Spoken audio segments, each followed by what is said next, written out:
My fellow Americans, welcome to The Celluloid President, the podcast about American presidents on film. Today we're discussing the 2003 Christmas classic, Love Actually. When desires are revealed. I'm in love. Aren't you but young to be in love? No. Oh, well, okay. Secrets are exposed. Your secretary is very pretty. That's true. Be careful, though. And chances are finally taken. All I want for Christmas is you. Universal Pictures invites you. What's the best sex you've ever had? Britney Spears. No, I ain't kidding. She was rubbish. I'm Gary Holmes, and joining me today via Zoom from California is Jim Robinson. Jim, do you prefer your Christmas classics with or without a lot of nudity? Well, I have to admit my favorite Christmas classic is A Charlie Brown Christmas, and the lead character in that is nude throughout the whole program, which would be Snoopy. So I guess I have to say that it's okay. Okay. Well, I'm with you. I'm as long as Santa and Mrs. Claus keep their red velvet on, I'm okay with it. Part of the fun of Christmas, and on a more serious note, is that we get to reduce ourselves to a more childlike state. Right. We listen to all the inane music, we eat lots of candy, et cetera, et cetera. And so it does jar me to think combining those feelings and experiences with the idea of adult content at Christmas. So it's a little off key for me, but not for everybody. Well, I actually did a search for the best R-rated Christmas movies and found a pretty good list on the website Screen Rant. Love Actually is listed as number 3 on that list. Number 1 is a Seth Rogen movie called The Night Before. And number 2 is In Bruges, which isn't even a Christmas movie at all. In fact, half the list are movies that aren't really holiday movies by any stretch of the imagination. And which brings me to 3 big questions of definition that can generate sustained, angry argument. 1, is Pluto a planet? 2, is a hot dog a sandwich? And 3, is Die Hard a Christmas movie? And without getting into the Die Hard controversy, what is it that makes a Christmas movie for you? It's a good question. A lot of people have adopted Sound of Music as a Christmas movie, and there's no Christmas in that at all. They show it on Christmas sometimes. Right. Yeah. So they're trying to sort of work it in that way. But I think to be a Christmas movie, it has to do more than simply take place at Christmas time. Right. It has to have some tie-in to the theme, either religious or secular. The accoutrements are important, lots of snow, or at least lots of decorations, bad weather, travel nightmares, shopping, uneasy or frantic family gatherings. And I'll grant that not every Christmas movie has to be for children. And some, like this one, are clearly for adults. Yeah, I agree. It has to have some sort of Christmas theme. And also, it's a movie that we watch over and over at Christmas with the people we love as a way to recapture some kind of Christmas emotion. Christmas has to be used in a way of evoking a yearning for connection or redemption. It's the emotion rather than the presence of Christmas that makes the movie, I think. Right. These Christmas movies, if you think about it, like Holiday Inn and even It's a Wonderful Life, most of the movie takes place not at Christmas. So the whole movie doesn't have to be about Christmas. Yeah, but I'm not going to let your warning to stay away from the Die Hard debate pass. No way that's a Christmas movie to me. Okay. It just happens. That's an example of one that happens to take place at Christmas. And yes, there's a Christmas party that quickly turns into killing fields. I'm going to mention, by the way, we're talking about Die Hard, that the villain in Die Hard is kind of the villain in Love Actually, but we'll talk about that later. Okay, so I want to start by telling the world that I'd seen this movie twice before, and I really hated it the first 2 times I saw it. And maybe I've mellowed out a bit, but I didn't hate it as much this time. I do find 2 plot lines extremely objectionable and the rest silly. I still think it's a bad movie, but I don't get as worked up about it now as I used to. So, this is your Well, first time in seeing it. What was your it's reaction? my first time, but I think people need to know this is a momentous occasion because in the 50 years plus I've known you, you never change your mind about things. And you said early on in our podcast series that this is one movie we would never, ever discuss on this podcast. So, congratulations, Gary. Your New England rigidity is cracking, and you changed your mind about something. Yeah, yeah. Well, what can I say? That might be it. I'm much more open-minded than you know. Um, Okay. although I still think that Paul McCartney is the best Beatle. Oh, All right, let's do a summary. I think that a lot of people who are listening to this podcast have probably seen it once or twice or even three times, but I'm going to do this summary anyway because not everyone has. So, Love Actually is an ensemble piece featuring the cream of the English acting establishment. Set in upper middle class London, the movie purports to illustrate the various aspects of love through 9 case studies. Most of the characters are interrelated in some unexplained way that seems to revolve around an elementary school Christmas pageant attended by everyone's kids or the kids of their friends. These 9 stories are interwoven through the 5 weeks before Christmas. I'm not going to summarize them here since it would take too long, but the two most prominent are probably the story of the new prime minister played by Hugh Grant and his sister, portrayed by Emma Thompson, who's married to Alan Rickman. He runs an agency of some kind, and he's thinking about having an affair with his secretary. In the movie, the prime minister welcomes a visit from the American president, and because the president makes a pass at the woman who brings him his tea and cake, he grows a spine and announces at a joint press conference that the UK will not be bullied by the US. Meanwhile, Emma Thompson finds out that her husband's relationship with the secretary might be more than it seems, and Alan Rickman comes to understand that he's been a fool. One of the movie's many climaxes occurs when the prime minister goes backstage at the Christmas pageant and kisses his tea bringer just as the curtain rises and exposes them in full lip lock. In the end, 7 of the 9 plots resolve with everyone united with their one true love, and we are meant to walk away with understanding that love is complicated, sometimes glorious, and sometimes bittersweet. There. considering that you really need flow charts to Yeah. look at while you're watching this movie, I think that's pretty good. But I want to do a couple little pet peeves that came before your summary started. Okay. And the first one is they're not really pet peeves, they're just funny things. The first one is, did you notice, at least in my version, when it gave the rating and it listed the things, the reasons why it was rated R? The first one was flashing lights.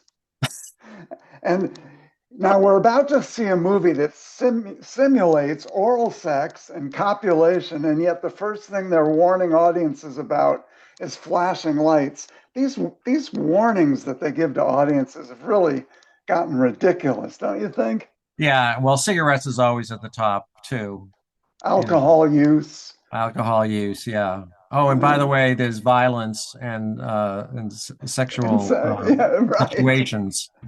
The other thing is, have you noticed? It's really getting kind of annoying how, first of all, every movie has like 4 or 5 different production teams or art Yeah. houses that are involved, and they all have to try to impress us by creating these little worky little introductions to their brand. And it just bugs me. You don't know when the real movie's starting because there's like 5 different little mini movies beforehand showing how clever they can be and what evoking their brand. And it just sort of bugs me. All right. Well, I mean, I found more to object to in the movie than that. So let's get at it. Okay. But as a way of talking about these 9 plots, let's we've never done anything like this before, so let's experiment a little bit. I suggest that we rate these 9 different plots from worst to best. Okay. Okay. I'll pick one. No, yeah, I'll pick one, and then you pick one, and we'll just go down until we've done all 9. I mean, we'll see if we agree. Are we So going to comment along the way or just pick I them? think a little comment will do, Okay. but we don't, I mean, because we also going to comment later about what we didn't like about the movie and some Right. same. Okay. My worst scene by far, my first plot by far is the 10-year-old boy and the girl who doesn't know he's alive. You know? That was almost my worst. And let me just point out some of my worst. I actually thought the acting was the best, Yeah. but the scenario turned me off, and that was near the bottom of mine, but not quite the bottom. Okay. My worst Yeah. might surprise you is the Harry, Karen, and Mira. In other words, the Alan Rickman, what's her name? Emma Emma Thompson. Thompson, and the woman that plays Mia. And the main reason for that is I could not stand the Mia character. You're right. She talk about sexual harassment. So that was number 9 for me. All right. I had that as number three. Okay. Not because I loved that, but not the rest were much worse. Okay. Or more ridiculous even. Okay. Next one for me is Colin Firth and the Portuguese housekeeper. He's just discovered that his brother was sleeping with his girlfriend and is heartbroken. So he goes to France, where he immediately starts up an infatuation with the housekeeper, even though neither of them speak a word of the same language. I mean, it's just dumb.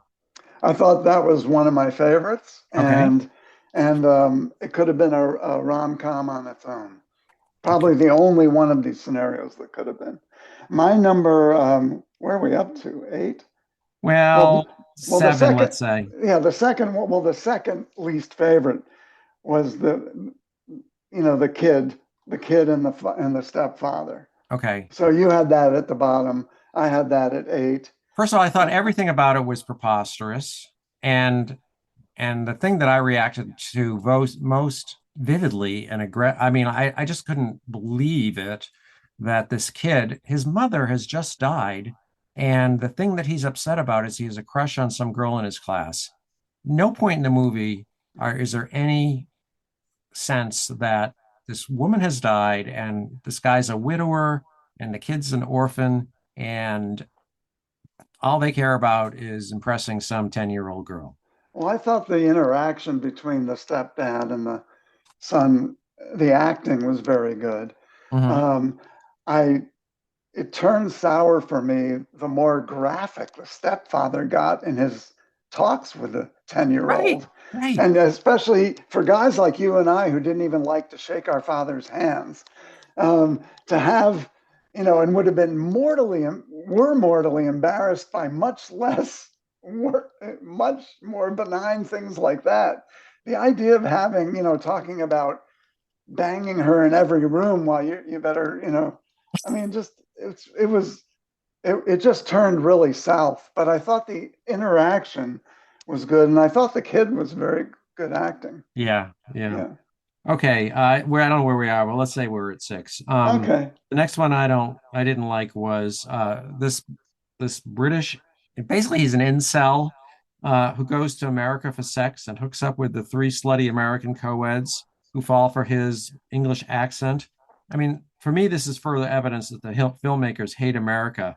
Our presidents are bullies and our co-eds are tarts. Well, yeah, that was number 7 on my list, so fairly low. Mainly Okay. because I didn't mind it, but I just thought it was frivolous. But Yeah. by the way, the point about the accent is true. Yeah. Well, yeah. A, Okay. a Yeah. lot I of mean, a lot of Americans do find the British accent something of a turn on or yeah. cute or something like that. So, Yeah. I can't object too much to that. Um, Next up on my list was the prime minister, Yeah. and Natalie, number 6. Yeah. I just find it interesting that in that scene, the British men are the passive ones. They're the ones being sexually aggressed by the women. You saw that in the Alan Rickman and that awful Mia character. And then you see that here. In other words, she gets harassed by the American, but she harasses the British man because British men are, more respectful or whatever. So I didn't care for that one that much. Okay. I actually was going to make this point about the British men being passive. Myself. Mhm. I know they're supposed to be respectful and everything, but they let themselves be pursued, and none of them takes does anything except this one kid that goes to America. And even then, when he's not the one who makes the first move in the bar. It's the American girls that do. Right. All right. So the next one, again, I don't object to this. It's just so Yeah. stupid. Stand-ins for the nude scenes in Yeah. the movie. Using stand-ins. I mean, I understand. I know that they use stand-ins to block the lighting for a scene, but I can't imagine they ever actually get naked. It's stupid. Yeah. That was around the middle of my list too. I wasn't offended by it like I thought I might be, Yeah. but the problem was it wasn't funny. Yeah. And here's why it's not funny. Because I really do think the British sense of humor is different than the American sense of humor. There was a play in the West End of England in the early 70s called No Sex Please, We're British.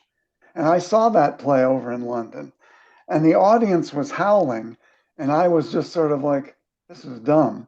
And it was one of the record breakers in London theater in terms of the string of performances. Right. Then it came over to Broadway and immediately bombed. Yeah. I really do think that the British sense of humor is more quirky, whereas ours is more snarky and ours is more insult humor Yeah. and theirs is more innuendo. It just wasn't funny to me as an American, I think. Okay. We've got three left. Let's see if we agree on the three best. Okay. What's your next? Well, my next one up was I've got four that I haven't mentioned. Okay. My next one was the Sarah, Carl, and her brother, her insane brother. I like that. I liked it because um, she was choosing a different kind of love and loyalty over being horny. Right. And I thought it was well done. That was actually my favorite scene. That was number Yeah. one for me. So, Of course, a lot of people, I have to say, I acknowledge the difficulties that family can impose on people and interfere with, one's own life. But a lot of people can make both work. well, I You mean, know, I was going to say, I think this is the only plot in the entire movie that makes sense. It's actually very poignant. But even here, it doesn't make sense because why can't she just tell the guy, hey, this is my brother. I'm sure that he would love her just as much. yeah. Anyway, I thought that's why I thought it was believable, but not all Hmm. right. The plot about the guy and his best friend's wife. Hmm. I mean, I know this kind of happens in real life, but in this case, it's odd that because he's never spoken to her. Why is he in love with her? And also, to be honest with you, I don't really care for Keira Knightley, and I can't imagine having this big thing for her. So Yeah. I didn't hate the plot. I just thought it was kind of weird. Since you already mentioned the Colin Firth and his Yeah, I mentioned. Portuguese house. Let me just throw that. That was my number three. I Okay, did like it. I thought there was good acting. It was funny. I loved when they thought they were understanding each other because they studied each other's language, but they didn't. They really didn't, and they were sort of saying insults to each other that they didn't right, understand. And it just kept me interested. And then the scene with that she had a fat sister, and and then the final denouement where it's like it's kind of schmaltzy but touching scene when he goes and takes her out of the restaurant she's working at. So that was my number three.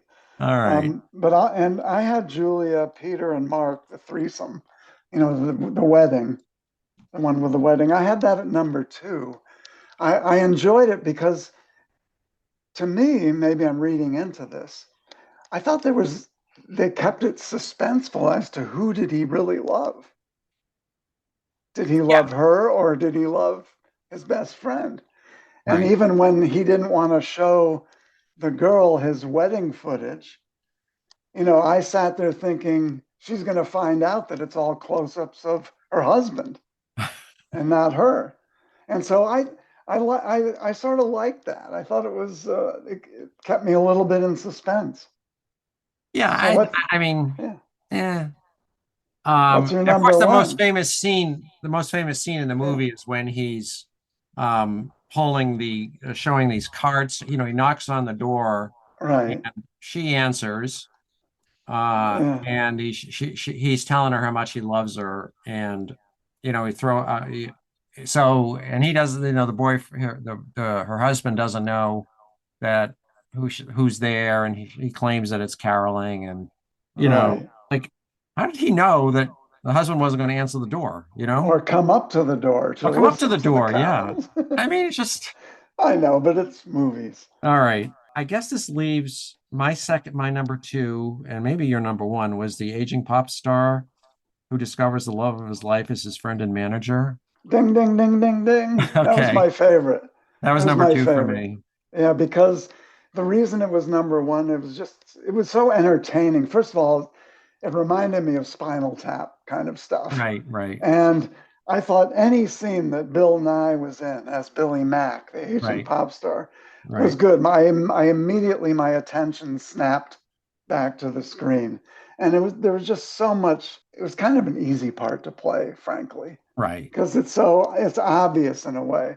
But yeah, the denouement of that scene with the overweight manager and then the aging pop star, where they show that brotherly love can be, more impressive and important and valuable than carnal love.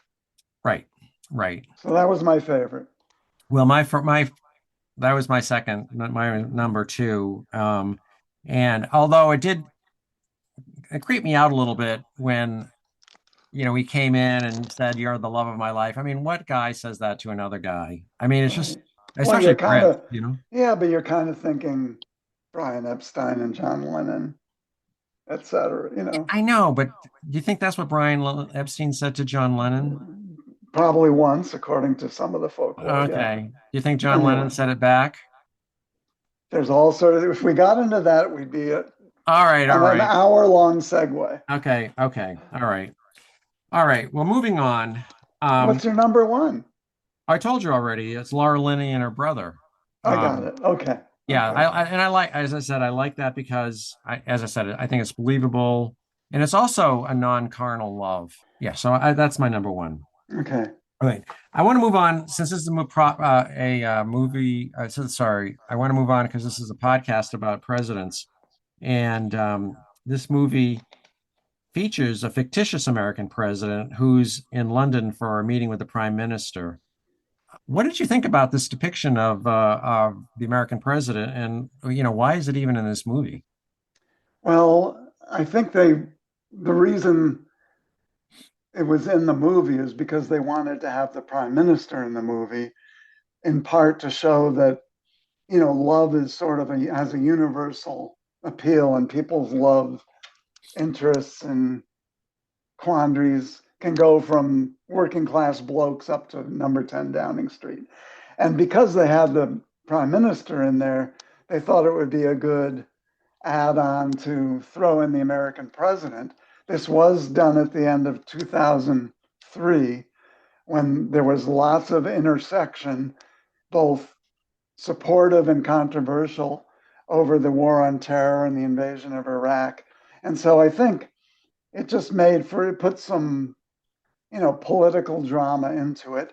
I did not like the portrayal of the American president. It was supposed to be a combo of Clinton and W. Um, Clinton would have never harassed somebody with so little charm, and he was much more charming than Billy Bob Thornton was, and he was much more of an intense type A SOB than W was, who was more laid back and easygoing. So it didn't ring true whether you're talking Clinton or W. What do you think about it? Yeah, I mean, one of the reasons I don't like this movie is for this scene, you know, because I think the movie is, as I said before, anti-American. The American president, played here by Billy Bob Thornton, he's just gross. You know, he's domineering in their summit meeting, and then he hits on Hugh Grant's crush. This scene is I think it's completely gratuitous. It does nothing to advance the love plot. And as you said, the movie was made in 2003 at a time when President George W. Bush and Prime Minister Tony Blair were leading the coalition to topple Saddam Hussein. And I think the left-wing media were eager to portray Tony Blair as Bush's lapdog. I don't think it's much of a coincidence that Billy Bob Thornton seems to be a Texan like Bush. And the scene in the press conference where Hugh Grant mouths off against the American president as the music swells, leading to some sort of early climax in the movie. I just think it's a left-wing Brits wet dream, you know. This is Well, what it is, could happen. yeah, it is interesting because I don't know exactly when the movie went into production. I know when it was released. Right, And even when it was released, the full scale of the disaster in Iraq had really not been known yet. right. Now, it was controversial to go in, and it was more controversial over there than in America. So I'm sure there were a number of voices, particularly in the entertainment set, that already viewed it as a disaster that the invasion even happened, even before it became apparent that it was going to be a failure. I think I wasn't offended by it because they did with the other scenarios. They showed little slices of life in each of the other relationships, what the characters' jobs were, what they were doing. So why not, if you're going to have the prime minister, why not show a day in the life of the prime minister? And so why not pick having the American president come to see you? So Yeah. it didn't bother me as such. I get your point. I think you're right. But they could have, if they left it out, you wouldn't have had the same span of people's lives from the working class up to the top Well, of government. I certainly don't object to, you could have had the same plot with a different tension there. In fact, if you pulled all that out, you wouldn't really lose anything in that love story. In any event, I just thought if it's if you're trying to show a day in the life, this is not a day. This is not anything like what a prime minister would have to deal with. I mean, even famous American horn dogs like JFK and Bill Clinton would never have made a pass at a member of the prime minister's staff. And no British prime minister would use a press conference after a summit to denounce the American president in public like that. I just think it's just dumb, and again, it took me way out of the movie. Yeah, I think they did expose too much of their insecurity and sensitivity vis-a-vis the relationship with the United States. They had axes to grind there. I see that. But the truth is, if we're going to mention the US British relationship, the truth is that it's always called special, but it's always been more complicated than that. You can point to as many dust ups between the leaders of the two countries as you can to love feasts. FDR and Churchill had conflicts all through World War II. Ike opposed the British intervention in the Middle East, and it was a major breach between the United States and the British and the French on the other side. And even Reagan and Thatcher, who admired each other, had major conflicts over the time they were in office. From Grenada, when Ronald Reagan actually invaded a member of the British Commonwealth, to the debate over medium range missiles in Europe, to the Falklands. And yet, publicly, she was seen as a sycophant. And yet, they had almost as many arguments as they had agreements. So, this idea that that the British are always subservient and never make a peep or a sound about things they disagree with is just wrong. Yeah. Okay. So let's look at the. I'm just going to give you how this was received. The box office was 60 million in the U.S., but it was a big international hit, ultimately reaching 245 million worldwide.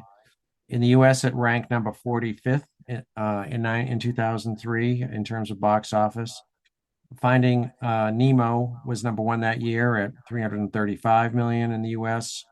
followed by the sequels to Pirates of the Caribbean, The Matrix, and Lord of the Rings. It received mixed reviews and hardly won any Academy Awards, but somehow over the years, it has become a fan favorite. And as we discuss it now, it is considered a Christmas classic.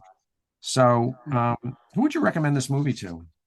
Well, I think the best audience are young adult couples who are secularists and who would not be offended by the association of, Christmas themes with some bawdiness and sexual innuendos and, nudity and all that. Those who might like on a date night to watch a Christmas themed movie with some saucy love and sex thrown in. Okay. In addition to that group, I would recommend it to Anglophiles. Yeah. For me, I always really enjoy seeing how upper middle class Londoners live. I just find it fascinating, and I did enjoy that part of the movie, just seeing, like how they live in that country. So that's who I'd recommend it Yeah, to. I agree. I always like to watch movies set in London. It's Yeah. just, for some reason, it's just, Or they're like us but different, yeah, yeah. All right. So what did you like about the movie? Well, it kept me generally interested. I wanted to see how each storyline would wrap up, where the stories were going. It's one of those movies where every single relationship was gratuitous, but together they added into something, kind of interesting. But any one of them could have been left on the cutting room floor with another one thrown in, and you would have had basically the same movie. So Right. it's kind of like that. And as one who thinks that on the whole, generally speaking, the British acting class is better than the American acting class, I appreciated seeing a bunch of their top stars all in one movie. Yeah. I already said that I like seeing London at Christmas, and I also like the cast. I like the British sense. I actually do like the British sense of humor. I thought that I appreciated the wry tone. For whatever reason, life looks more interesting in London than anywhere else, and it's probably because it's the political, cultural, and business capital of the country. And the UK seems small enough so that everyone seems to know everybody else. So. Yeah. And Um, where did they choose to take Colin, the working class bloke, to Milwaukee? So that, there is a lot of sly digging at America in this yeah. movie. They could have taken him to Manhattan, or Or Miami Beach. right, or something, or San Francisco, but Milwaukee. I liked that it did show some relationships that were unconventional love as opposed to situations where people are just horny.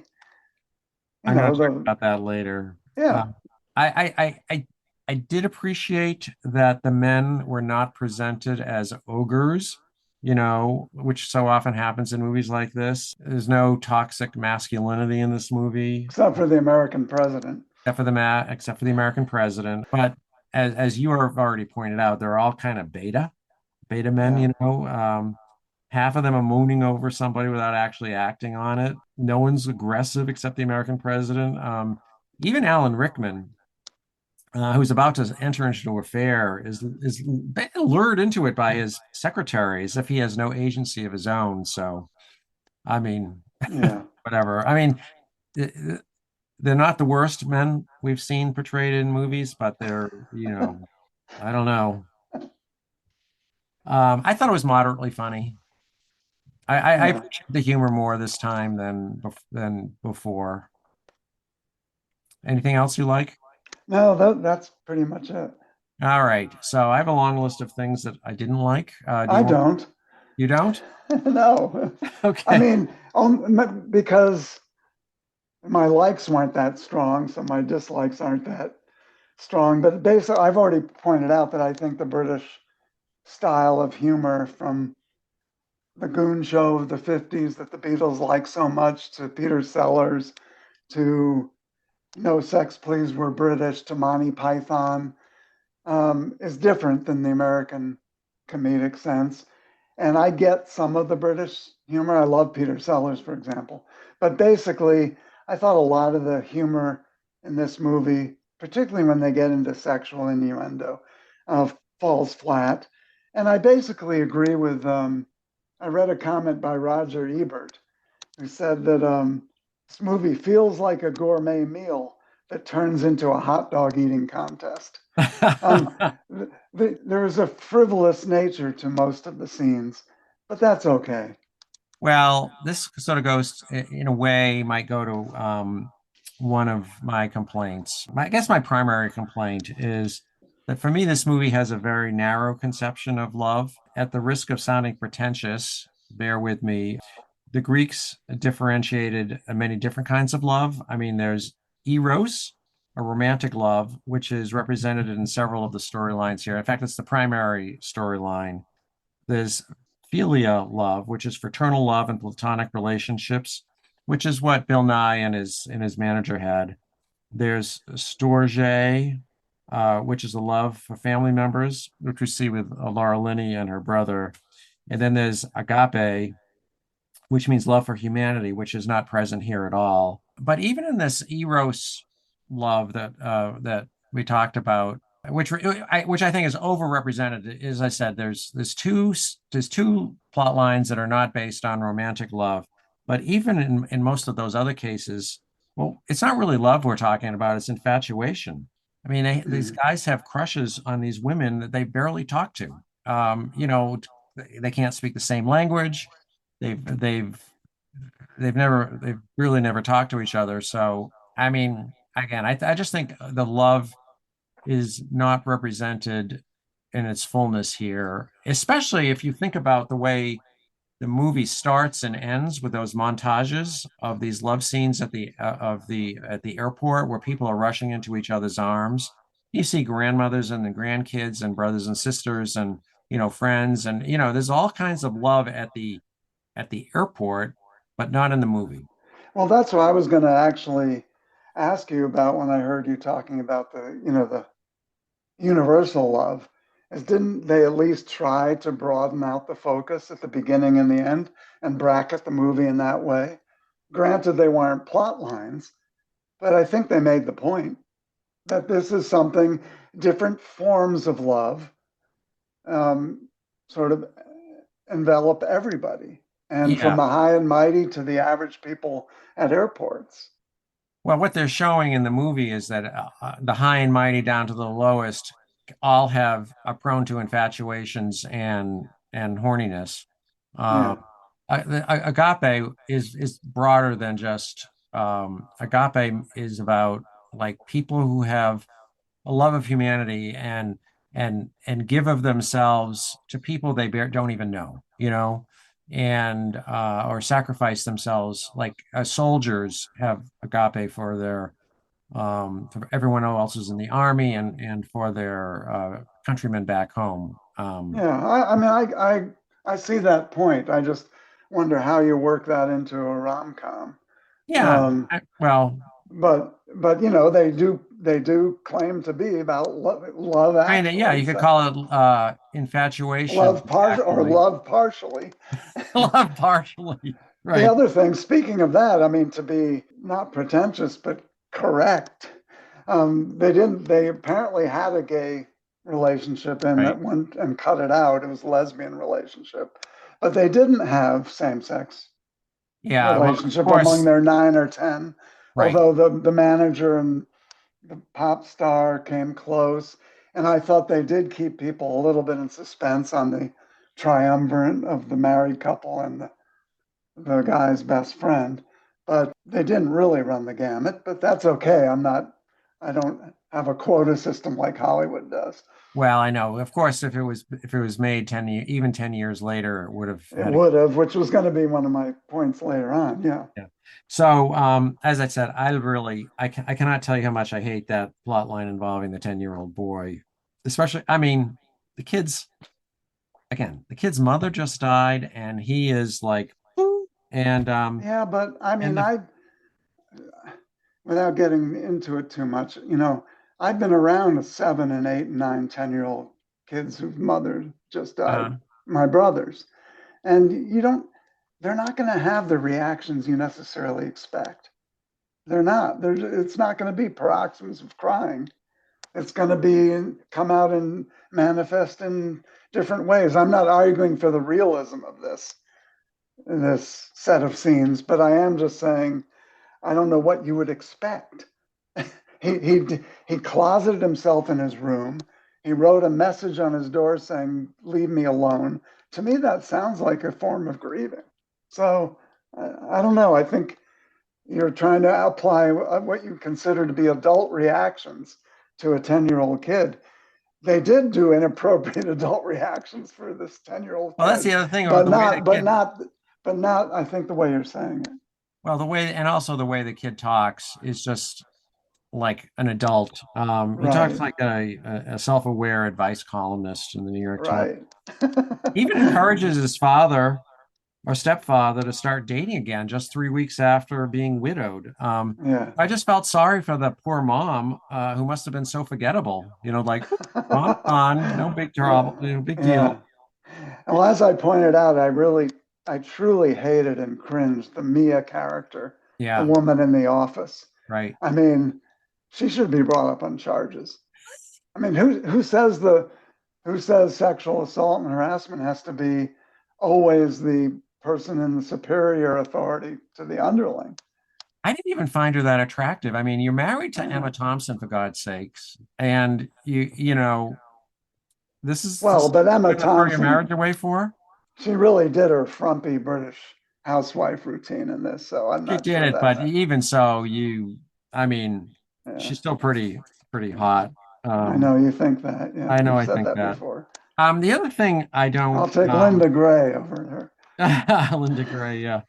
The movie set over a 5 week period, but it's just not long enough but for the plot. I mean, the plot is too compressed. Colin Firth gets over his heartbreak and proposes to another woman in a month. The slutty secretary, Mia, plans an entire Christmas party in 2 weeks. The 10-year-old learns how to play the drums in 2 weeks. And I wouldn't have minded so much, except that every week they kept on saying 4 weeks before Christmas, 3 weeks before Christmas. And like, how do you squeeze all this into just 3 weeks, 5 weeks? And also, there was so many improbable plot developments. Nude stand-ins I've talked about before, the mad dash to the airport, past the security, her the right prime after minister, 9/11. especially after 2 years 9/11, after 9/11 the prime at minister In going, London Heathrow of all yeah, I places. know. The prime minister going door to door to find his crush. The guy standing at the door with signs professing his love, never considering that his friend might show up, playing All You Need Is Love. I got to the Beatles before you did here. Oh, You already mentioned John Lennon. All You Need Is Love at the wedding. This is a band that somehow secretly planted but in the but church this is pews. fantasy, Gary. You could I say that I I you know. could point out all the same things about Forrest Gump, and I'm Well, not Forrest saying that Gump is mean deliberately supposed to yeah, be. We know that this is a little bit of a fantasy. This yeah, is but supposed to be playing it straight. this is movie making. Yeah, I agree with everything you're saying. I'm just I I know. have I don't I have also those acid tests. So I thought the soundtrack was very good, except Hmm. that I thought they relied on it way too much for emotional impact. They every scene, instead of standing on its own, was buttressed by a a song, a hit song, and Yeah. I just thought they were cheating a little bit. And of course, the gratuity, the gratuitous nudity, the F bombs, and yet if you think about it, there are no actual sex scenes in the movie, right? Uh, Right. no one actually has sex. And, people take their clothes off, but and they're fondling each other's private parts, but you No know, sex, no, no sex, nothing no gets sex, consummated. no sex, please. We're British. Exactly, exactly. We can get naked, but no. Yeah. All right. What do you think the movie's trying to accomplish? I think they were trying to show love as the great equalizer among different people from different walks of life, different forms of love, and different forms of dedication. And they were trying to showcase some of the good British actors in a not very substantive, lighthearted, and somewhat bawdy circumstance. And so I'm not sure the movie had huge, towering ambitions. Yeah, I agree. I mean, I think that what they're trying to do is show, take a broader look at love than most movies do. I think that was what they set out to do. In most rom-coms, there's just one storyline and sometimes a B story to go with it. But in this, we've got basically six abbreviated rom-coms rolled into one movie. Hmm. And as I've said, I don't think they're telling us much beyond the fact that prime ministers to 10-year-olds all fall in love. I mean, Yeah, I don't think it's that deep. yeah. Okay. I do think, as a sideline, much to your chagrin, as a sideline, there's a yearning for a Britain that would assert itself more vis-a-vis the United States. Yeah. I think Well, there's a because reason. There's a reason they wanted to throw that in there at the end of 2003.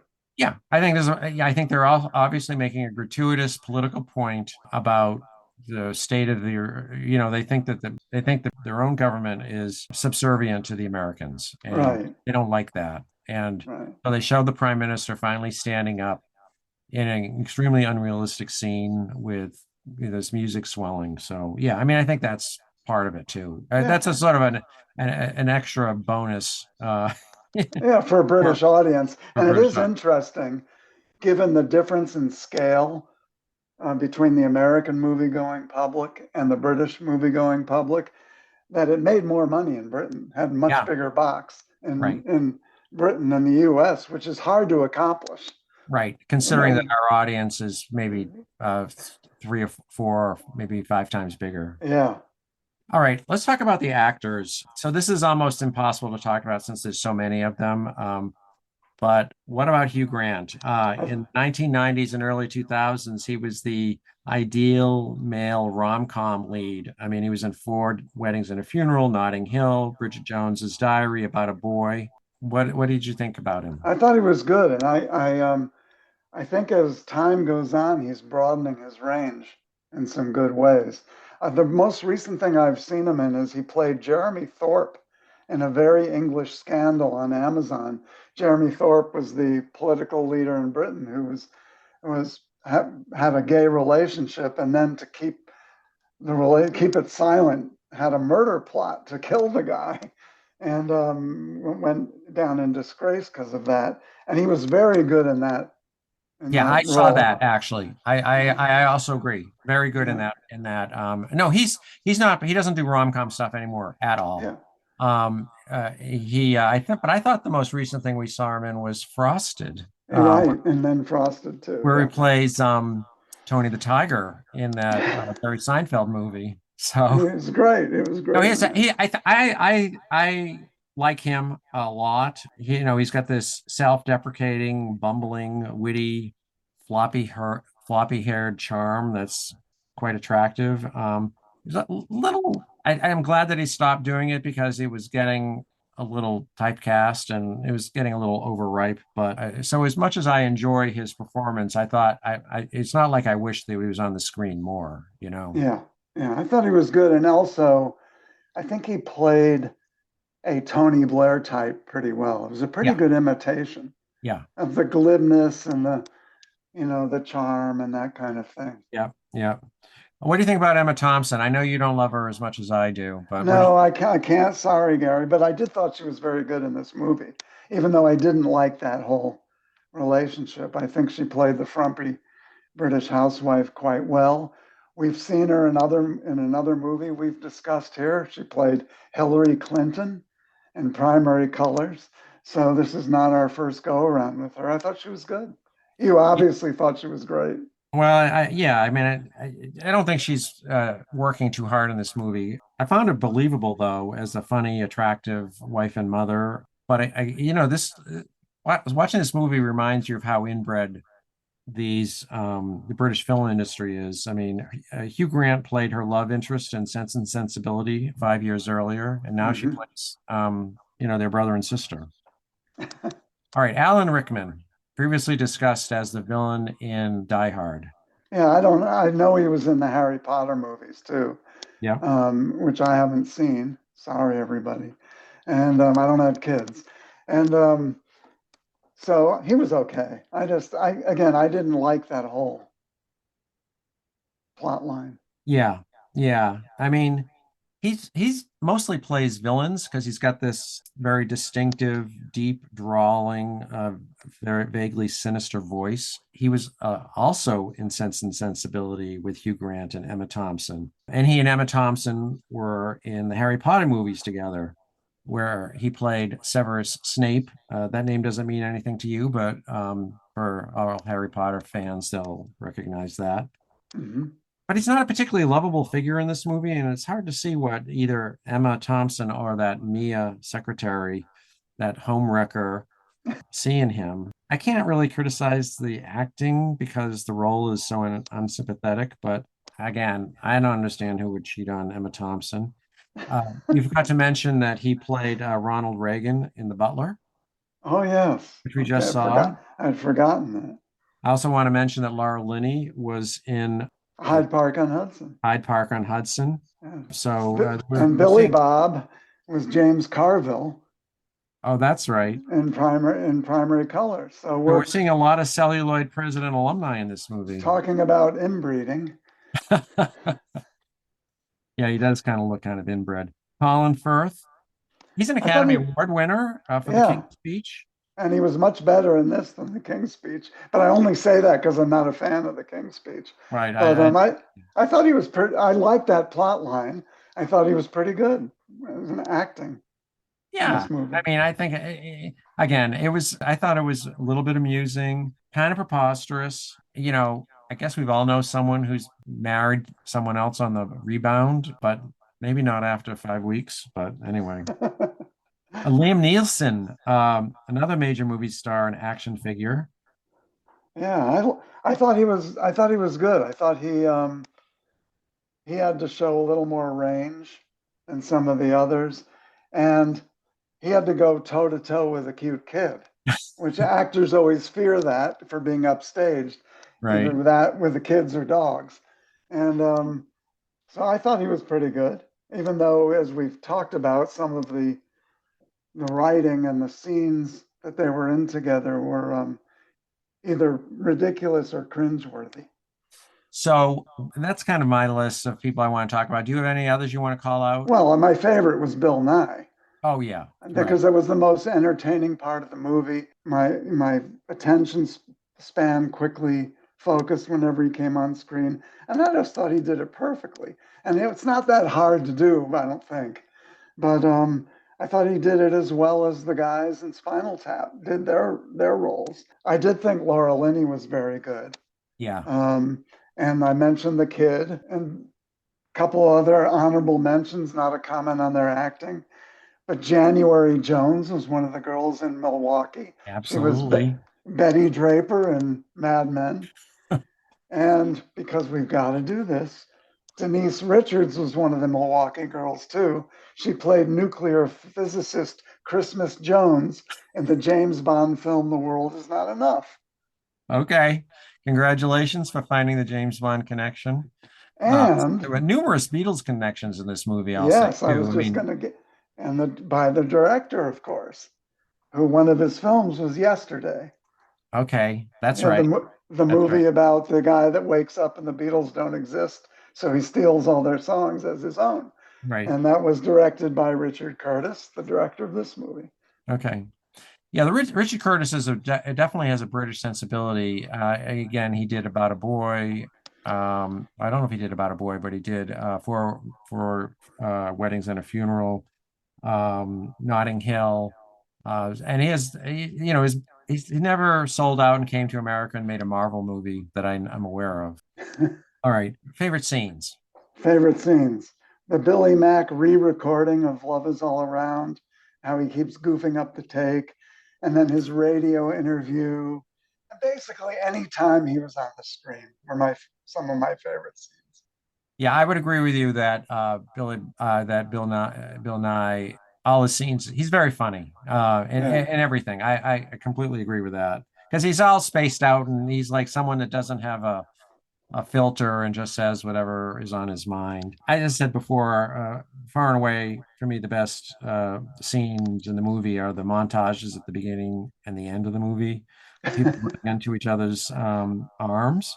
Yeah. Um, I also want to say that my other favorite scene was when Emma Thompson has learned that Alan Rickman might be cheating on her, and she goes into her bedroom to compose herself and just stands there looking hurt and unsure what to do, while the soundtrack of Joni Mitchell's very mature recording of Both Sides Now is playing.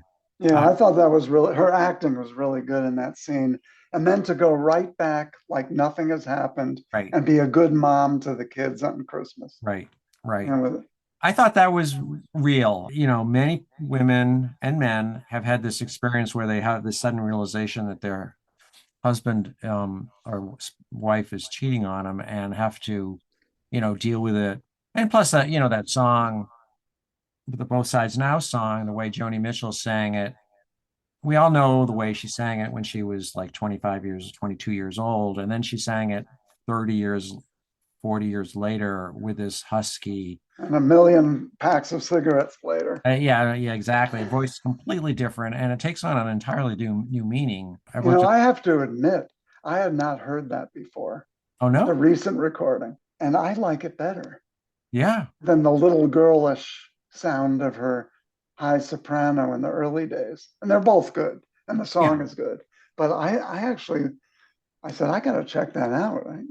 I really Well, like so you that. don't have that CD that he gave No, her? I have to, I thought we were going to get into Joni when we talk about that famous line that comes during favorite lines, but Okay, where her husband, Emma's husband, says, "I can't believe you still listen to Joni Mitchell."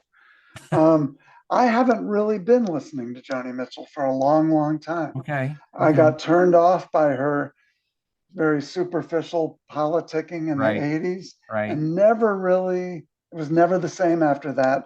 Although I will go back and listen to some of my favorite songs fairly often. I just sort of dropped her as a real favorite. I, I love her, I respect her, but she's not a favorite Okay. anymore. And I know Well, she is with you, I bet. the song, I mean, I agree with you that she's, like a political idiot, but as so many of them are. But the way she sings this song as an adult, it makes you wonder like how she was capable of writing this song with such deep meaning, when she was just a slip of a girl. Right. It's like what people say about John Lennon and writing In My Life. Right. It's such an adult song, and he was like 24 or something when Yeah. he did it, or Okay. yesterday for that matter. You got any other? I mean, I have Well, yeah, I liked I it. have a few. Yeah. I did like the one where the gift wrapping scene. The shopkeeper is Oh yeah. wrapping the present and taking forever, and Harry is just desperate to get it wrapped and hidden away from his wife because it's a present for his would-be girlfriend. I mean, it was a set piece. It was funny as hell. So that is you probably don't know who this is, but that's Rowan Atkinson. He plays Blackadder and Mr. Bean in two very, very British humored series.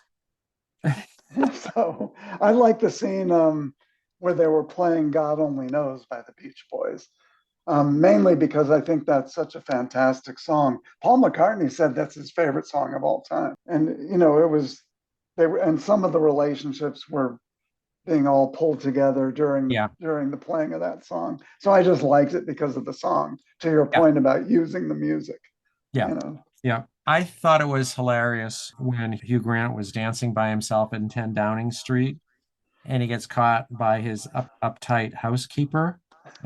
This is obviously a ripoff of Risky Business. Right. And I also liked when he went looking for his would-be girlfriend and ends up caroling Good King Wenceslas with his bodyguard. I mean, it was fun. I mean, basically, Yeah. Hugh Grant, I think, is hilarious.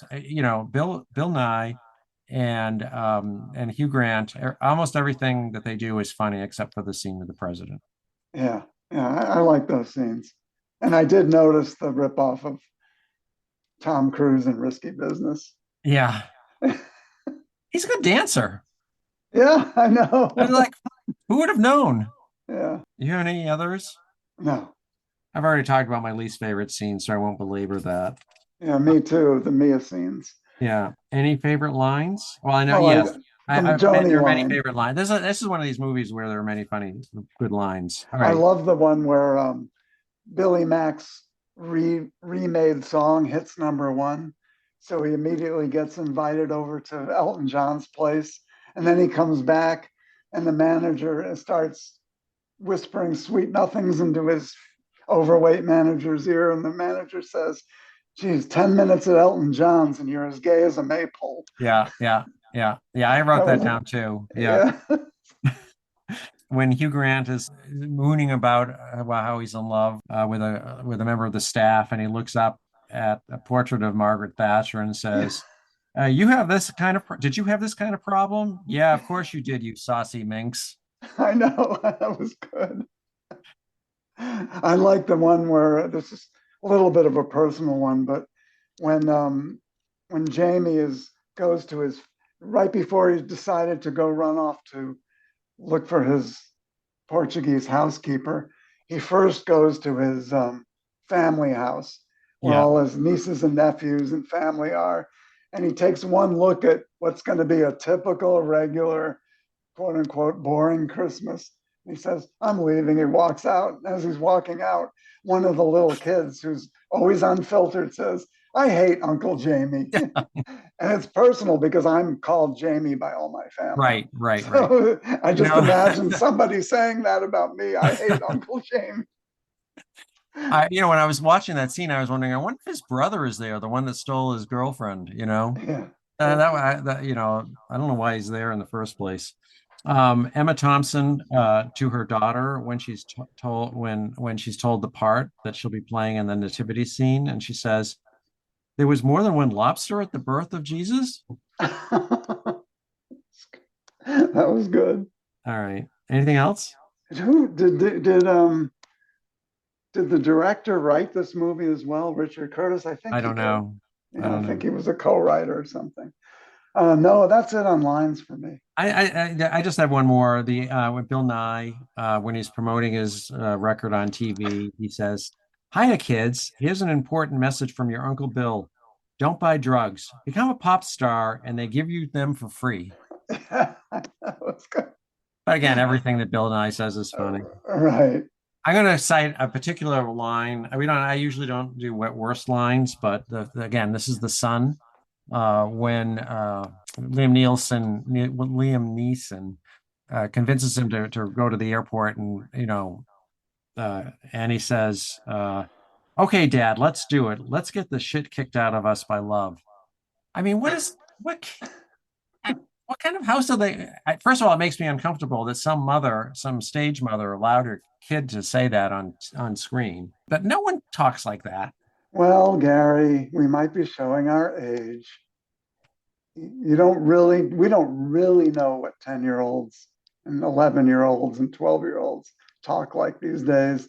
All I know is they're growing up a lot faster than we were made to. But you don't really usually say it to your parents. No, no, as we said, can you imagine us talking about these things with our fathers?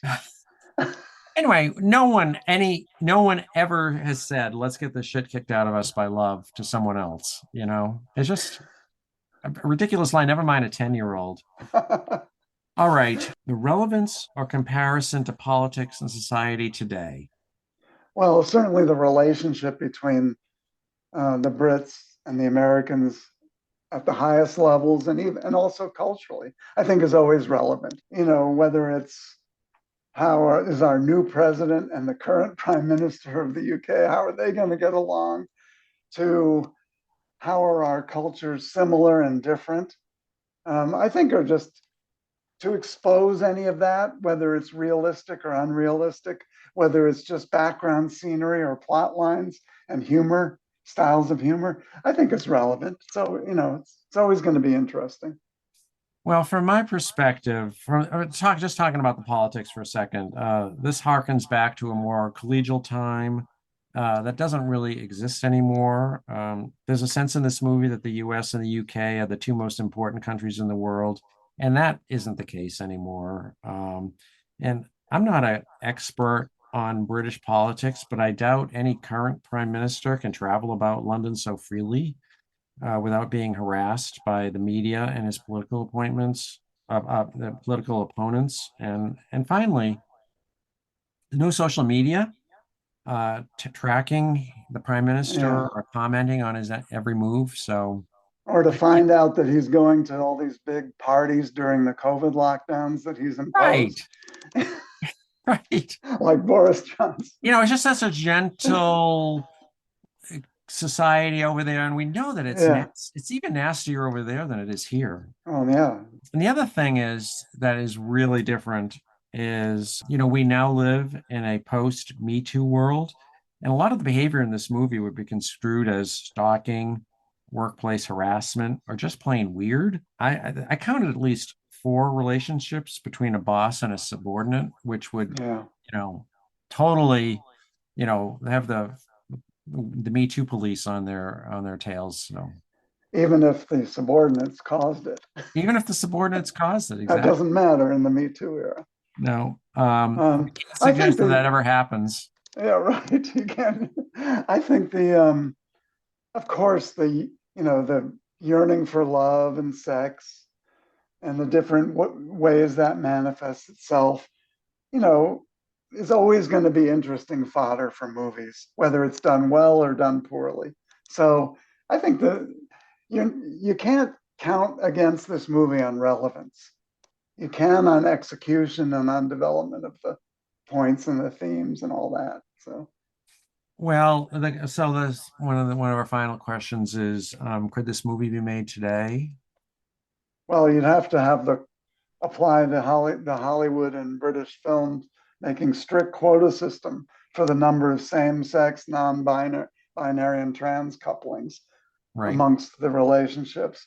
But sure, sure, Well, you'd have to it wouldn't count. be the yeah, Yeah, you'd have to cut out all the stalking and workplace harassment. I mean, this is this kind of movie where the boss, Alan Rickman, tells Laura Linney to actually go and hit on her coworker. He yeah, says, everyone knows that you've been in love with him all this time. Like do something about it. Like what boss encourages two coworkers to hook up? I mean, that's asking for trouble. yeah. But it does harken back to a reality that's frankly still with us, which is if you're going to have people, especially single people, spend a huge chunk of their lives in the workplace with other single people, is it not just human Right. that some relationships would develop from that? Obviously, they can be abusive. The power balance can be way off, but it's just sort of human I nature, agree that's going to happen. What I was saying is that you would not find a boss interfering with, right? that would be the cause to run to the HR department, Right. What you are going to find, though, more of, if it were made today, was about 20 times more F bombs. Right, Because you find them on and streaming television right, programs right, and by right, the women in every other sentence, right, as right, well as the men. right. What would you give this? How would you grade this movie? Well, I'm going to grade it a C plus. It's Okay. okay. It's okay. I'm glad I finally saw it. It's not going to be on my repetitive, much watched Christmas list of movies. It's not going to join the ranks of a Charlie Brown's Christmas, Mr. Magoo's Christmas Carol, Chevy Chase's Christmas Vacation, or Home Alone. So that's sort of where I leave it. How about you? Yeah, it's funny. I gave it a C plus too, and I'm That's surprised up we could. about 3 grades from your. That's up about Well, three. it's up from probably a D minus when I went in. I was expecting to do a D minus, but I thought it was funny enough. I'm surprised that we sort of ended up both at C plus because I thought you liked it more than I did. I thought it was and it was basically enjoyable when it wasn't irritating me. So Yeah, and I can now begin to understand why people like it, although I find it so vastly ridiculous. But God bless them. If they like that, go ahead. All right. So we've come to an end of another scintillating podcast here.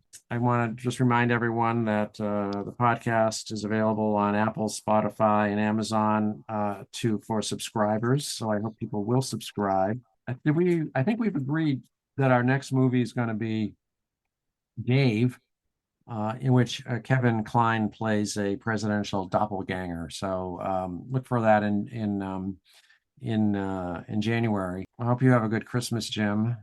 You too. And for any listeners out there who are listening in the right order and in real time, Merry Christmas. Okay. Sa-ta-ta. See you later. Hugh Grant, Liam Neeson, Colin Firth, Laura Linney, Emma Thompson, Alan Rickman, Rowan Atkinson, Keira Knightley. Christmas is the time to be with the people you love. Yeah, I need a car. This holiday season, Does Natalie live here? all you need Hello. is love, actually. Are you seeing carols? I suppose I could. Please, sir, please. Good King Wenceslas looked out on the feast of Stephen, when the snow lay round about, deep and crisp and even.